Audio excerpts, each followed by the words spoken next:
আজ আমরা জানতে চলেছি এক বোনের দোয়া কবুলের বাস্তব গল্প। বোনটি ইনবক্সে আমাদের সাথে তার জীবনের দোয়া কবুলের গল্পগুলো শেয়ার করেছে। তিনি লিখেছেন, আসসালামু আলাইকুম। আমি ছোট থেকে অনেক কষ্ট পেয়ে বড় হয়েছি। টাকা পয়সার কষ্ট না, আত্মীয় স্বজনদের দেওয়া কষ্ট। আর কিছু কারণ আছে, সব গুছিয়ে বলতে পারছি না। আসলে কোথা থেকে শুরু করব সেটাই বুঝতে পারছি না। কষ্টগুলো আরেকদিন বলবো, যেদিন সবচেয়ে বড় দোয়াটা কবুল হয়ে যাবে সেদিন ইনশাআল্লাহ। আমি আমার 3টা কবুল হওয়া দোয়ার গল্প বলবো ইনশাআল্লাহ। গল্প 1। ছোটবেলায় আমি অনেক অসুস্থ ছিলাম, এতটাই অসুস্থ ডক্টর ভেবেছিল প্রতিবন্ধী হব। কিন্তু রব আমাকে সুস্থ করে দিয়েছিলেন। আমি 7 মাসে জন্মগ্রহণ করি, তাই বিভিন্ন অসুস্থতা আমার মধ্যে ছিল। আমার আত্মীয়রা আমাকে সহ্য করতে পারত না।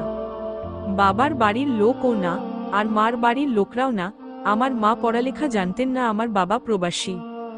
একদিন আমার মা চিঠি লেখাতে আমার এক খালার মেয়ের কাছে যান, তখন আমি সবেমাত্র হাঁটি।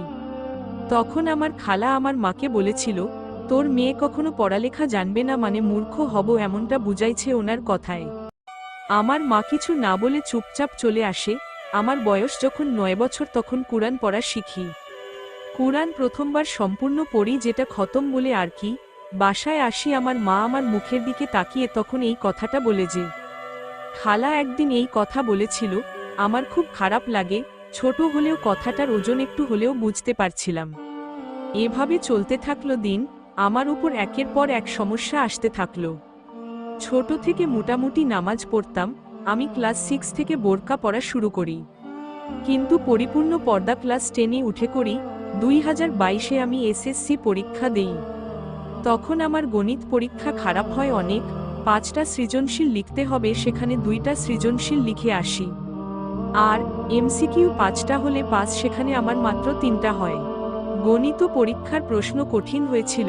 বাসায় এসে মিলিয়ে দেখি পাস আসবে না। তখন এতটা ভেঙে পড়ি, মাথায় শুধু এটাই ঘুরপাক খাচ্ছিল, খালারা সবাই খোঁটা দিবে, বাবার বাড়ির লোকও কথা শোনাবে। এক কথায় মৃত্যু ছাড়া কোনো পথ খোলা মনে হচ্ছিল না। হঠাৎ রবের কথা মনে পড়ে। হেদায়েত তখন থেকেই পাই, মূলত রবের পথে যাত্রা শুরু হয় আমার।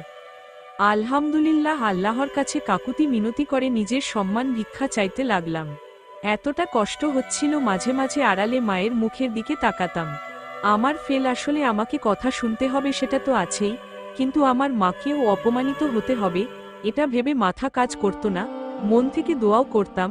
আমার মনে হচ্ছিল ওই 2 মাস আমি রবের খুব কাছাকাছি হয়ে গেছিলাম। রেজাল্টের দিন এতটা ভয় পাচ্ছিলাম, শুধু বলতাম, ইয়া রব, তোমার হাতেই সবাজ, জানি না কি হবে। হাত পা কাঁপছিল। আমার আরেক খালা সেদিন আমাদের এই বাসায়।